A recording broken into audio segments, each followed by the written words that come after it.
Carroll Bridge built by the same standards as bridges today? Certainly. I mean, it was, the Arrow Bridge in the big scheme of bridges is not really all that old. Just wonder if the seismic standards having changed, whether or not the actual construction would be different.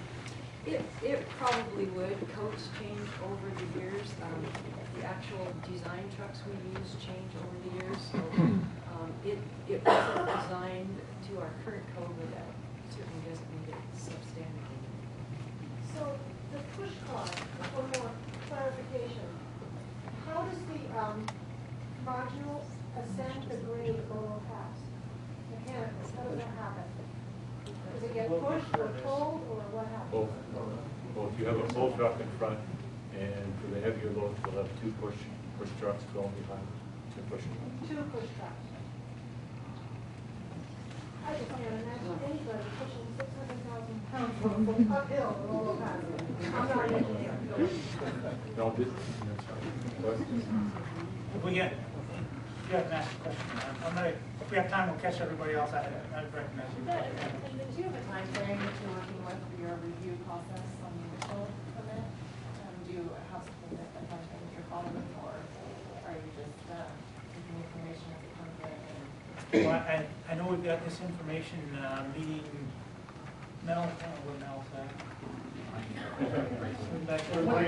It closes on what date? July 14th. So I'm sure we'll wait till we have that information, answer those questions. So it certainly won't be anything before the push off. Okay. So the earliest possible approval date would be August 1st? That sounds like, if everything went well. Have you asked a question? No. Considering all these risks that all the people brought up, including to the environment and to tourism, why, I still don't get what's the reason that the Idaho Transportation Department would set out on such a venture? We don't even want to do it. It's actually an Idaho code that you issue the permits. It's like if you They have to do it. If you came to someone and it was legal to do the permit, it was legal within that, and we have our requirements that we check for it, then we would check those requirements. And if you met those requirements, it would be arbitrary for us to just say, and beyond, you cannot do that still, because we just don't want you to. What you're asking is economic questions. You're asking environmental and economic questions on a roadway surface in which our responsibility here is to make sure that that load is safely secured through, so that it's adequate, that it's not going to tip, it's going to be supported at all times by the roadway as it goes through, and that it will have the least amount of impact to motorists that we can. Not zero. I mean, I'm well over 15 minutes, it's still 15 minutes.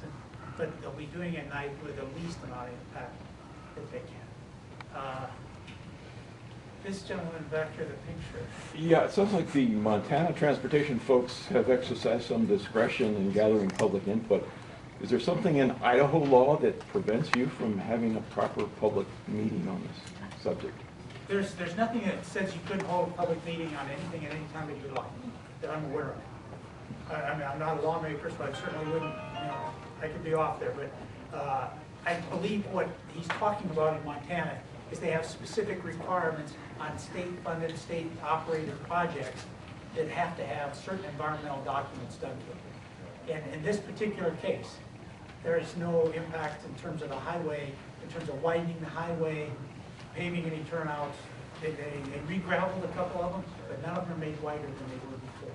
And normally, even if we were doing a federal aid project, using federal dollars and funds, there wouldn't be anything much more than a categorical exclusion, a type of a document for something that stays within the existing pavement. Let's see, we're starting our second time around, and I know this gentleman's had his hand up quite a bit. Yeah, I know you said you wanted to be honest as you could about things, but some of that, the comment that IDT would respond to your inquiries directly is not, it's not been my experience. I got essentially what amounts to a form letter from Adam Rush when I inquired about specific information, and I'm sure it's the same one that anybody who's inquired about. That is not the same thing as addressing specific questions. Also, when talking to the representative over here about other loads that have gone through, Okay, he also admitted that none of them have been of the size and scope of what we're talking about right here. Okay, so that is kind of a red herring as well. And I guess the last thing is, it's pretty upsetting when IDT should be representing the taxpayers of Idaho. You are the representative for all of us. But instead, it sounds like every one of the people in the state of Idaho could say, we don't want this. And as long as these guys meet the permit process, it's going to happen. And that's not how democracy works. Well, I think democracy is a rule of law, is that not correct? So, But yeah. But when we find out after the fact that this is how it works, we're kind of screwed. Well, I guess, no, I'm certainly not a legal expert on any of this stuff, but I'm telling you that you deal with the laws that have been passed by your folks that have represented you over the years in the legislative sessions, and those are the laws that then would come to an agency to enforce. It's not ours to decide if we want to say this is a new law because the folks in this room don't want it. I don't want that to sound, I realize you're not going to like that answer, But who represents us then? Well, They don't know. Listen well, folks. You know, I mean, no, so who are you we are- responsible to? We are looking at every aspect of that highway that would help. What you're asking for is questions beyond the highway, and you're saying, well, what about some of these other issues? And What that, other issues? well, I think your environmental, No. water issues. No. Okay, what is your question? I'm sorry. I'm questioning them using the highway at all, period. But Interfering with business, environment, I mean, the whole 9 yards. And I think I've mentioned that is covered, that you can get a permit to Right. do that. And all you gotta do is make sure that you jump through all the right hoops and you get a permit, regardless of what anybody who lives along that route wants. Anybody who lives there, and that's not local control at all. Well, it's everyone's highway. It's everyone's highway. Let's make that. It's Exxon's highway. It's everyone's highway. Should use the decision, not the minority corporations. So then do we allow input from outside the state? I think we'd probably have a hard time with that. We'd say, well, gosh, what in the world does some Californian have anything to do with the lock stop? It's an American road. So how, I mean, if you want to open it up to public comment, you know, and really say that it's everybody's road, then okay, let's let people from all over the country know about it. We're trying to get as much input and comments as we can about things that will impact you locally. But not putting an ad in the classifieds in the Lewiston Tribune, which is all you require. That's all IDT requires, is a little ad in the paper that says this is going to happen. Yeah. There was no That's requirement for pathetic. any meeting, and what we're doing is holding a meeting to get. Yeah. Out of the goodness of your heart, I mean, that's your responsibility. I would disagree with you. We I think need we've to gone over change that the on code, on what is required and what is not. And Right, I'm right. saying that we've come up. But with it's your trying to do something. responsibility as IDT, not to the letter of the law, but certainly as a representative of IDT and the state of Idaho. I mean, did you think that nobody was going to be concerned about this? Oh, absolutely, we thought it'd be a concern. 2 It's a years concern, later? and that's why I told you from the beginning. If you recall what I had said 2 years ago, when these folks came here, and Ken was at our very first meeting, or a year and a half, or whatever time frame he's got, we told him at the time we would require him to have at least 2 published information meetings. So we were well aware that this, but he has to have a plan. You just show up with just a general idea, just it runs from there. You know, we have come to the 1 o'clock point, and I really would like to give your representatives here a chance, Representative Trail and Representative Ringo, to make a statement if they would like. And I want to first say one thing for IT, if I could. This woman has had her hand up since I got here a year. I think I've taken a question from her before. I have another question. I'd like to say it's been a very respectful crowd, and I appreciate the input and the information that we've received. Sort of the question and answer here is 10 minutes late. after the meeting to handle individual questions. Shirley? Thank you, Tom. Shirley, you're Tom quoting first, folks all from the you wrong this morning. things. They quote you this morning, Shirley, as spokesman. This is Jay. Okay. They quoted you, What was not I Tom. talking about? You know, it is clear, I think, that we have a big problem with the process.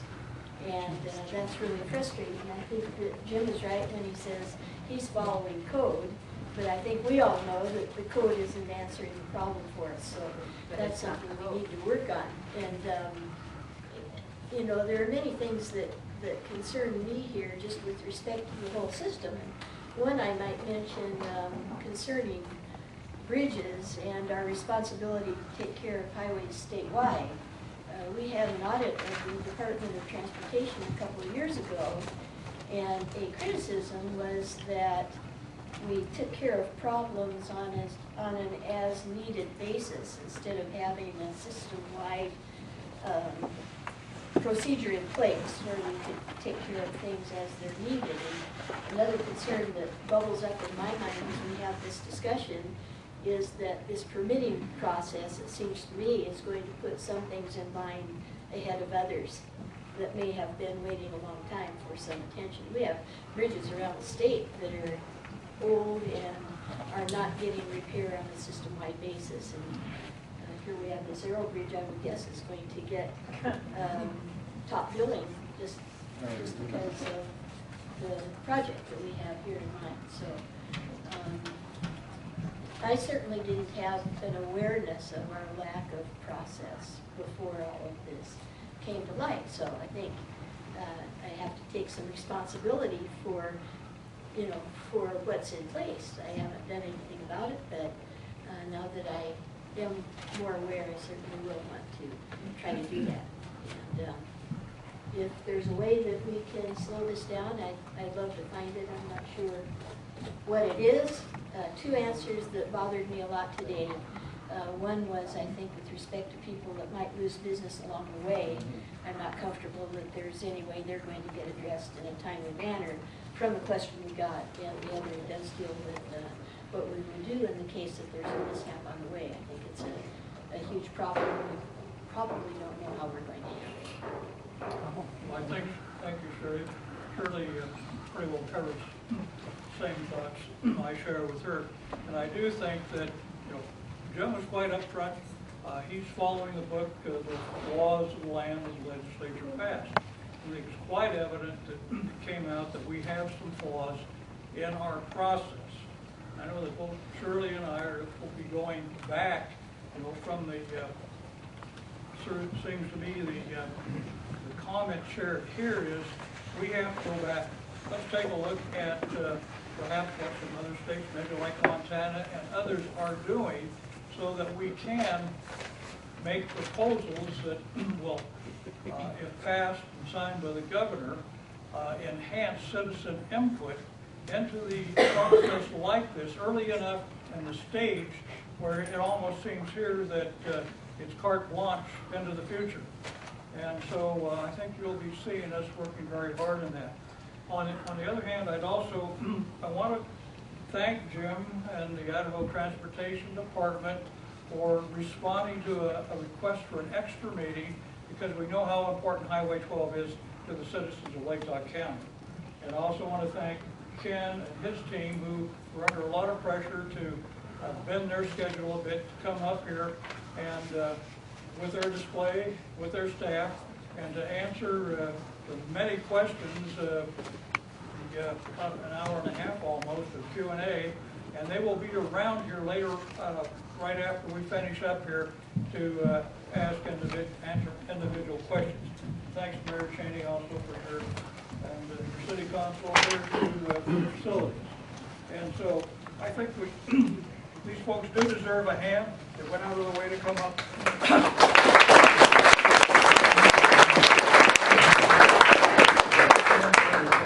And we'd also like to thank